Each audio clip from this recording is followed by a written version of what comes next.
chicks are ground up alive simply because they are male.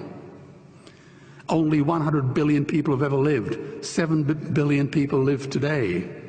And yet we torture and kill 2 billion sentient living beings every week. 10,000 entire species are wiped out every year because of the actions of one. And we are now facing the 6th mass extinction in cosmological history. If any other organism did this, a biologist would call them a virus. It is a crime against humanity of unimaginable proportions. But happily, the world is changing. 10 years ago, Twitter was a bird sound. www was a stuck keyboard. Cloud was in the sky. 4G was a parking space. Google was a baby's burp. Skype was a typo. And Al-Qaeda was my plumber. Victor Hugo said, "There is nothing more powerful than an idea whose time has come." Well, animal rights today is now the greatest social justice issue since the abolition of slavery. Do you know there are over 600 million vegetarians in this world? And that is bigger than the United States, England, France, Germany, Spain, Italy, Canada, Australia, New Zealand, all put together. If we were one nation, we would be bigger than the 27 nations of the European Union.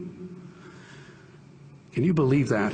And despite this massive demographic footprint, we are still drowned out by the raucous hunt and shoot and killing cartels who believe that violence is the answer when it should not even be a question. Meat kills animals, kills us, and is killing our economies. Medicare has already bankrupted the United States. They will need $8 trillion invested in Treasury bills just to pay the interest, and they have precisely zero.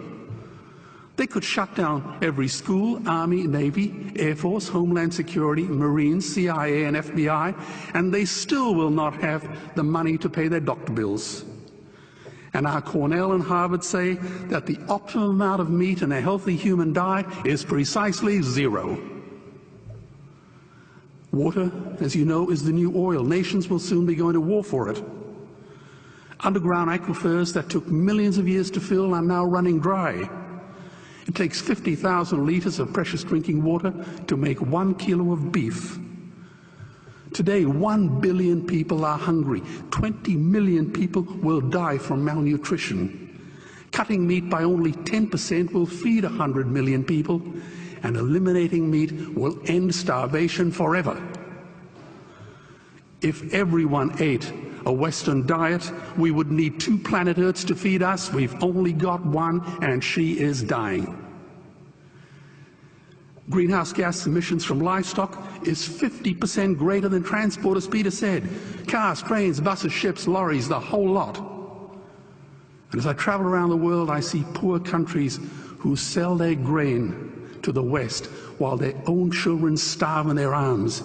And the West feeds it to livestock so we can eat a steak? Am I the only one who sees this as a crime? Believe me, every morsel of meat we eat is slapping the tear-stained face of a hungry child. When I look into her eyes, do I remain silent? The earth can produce enough food for everyone's need, but not enough for everyone's greed. We are facing the perfect storm. If any nation had developed weapons that could wreak such havoc on the planet, we would launch a preemptive military strike and bomb it back into the Bronze Age. But it's not a rogue state, it's an industry. The good news is we don't have to bomb it. We can just stop buying it. Sir George Bush was wrong. The axis of evil does not run through Iraq, Iran, or North Korea. It runs through our dining tables. Weapons of mass destruction are our knives and forks. Our proposition is the Swiss Army knife of the future. It solves our environmental, water, human health problems and ends cruelty forever. The Stone Age didn't end because we ran out of stones. This cruel, disgusting industry will end because we run out of excuses. Meat is like the 1 and 2 cent coins. It costs more to make than it's worth. And I come from the bush. Farmers are the ones with the most to gain. Farming won't end, it would boom. Only the product line will change. Farmers would make so much money they won't even bother counting it, and I'd be the first to applaud them. Governments would love us. New industries would emerge and flourish. Health insurance premiums would plummet. Hospital waiting lists would disappear.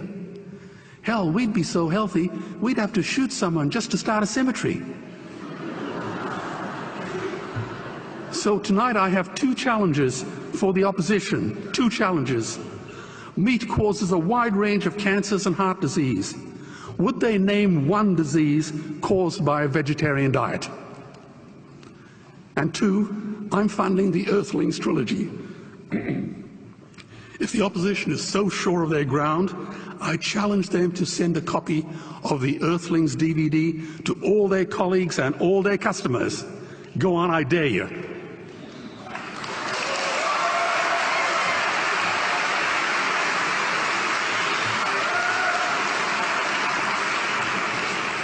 Animals are not just other species, they are other nations, and we murder them at our peril. The peace map is drawn on a menu. Peace is not just the absence of war, it is the presence of justice. Justice must be blind to race, color, religion, or species. If she's not blind, she will be a weapon of terror. And tonight, there is unimaginable terror in those ghastly Guantanamos we call factory farms or slaughterhouses. Believe me, if slaughterhouses had glass walls, we wouldn't be having this debate tonight. You see, I believe another world is possible. And on a quiet night, I can hear her breathing. Let's get animals off the menu and out of these torture chambers. Please vote tonight for those who have no voice. Thank you.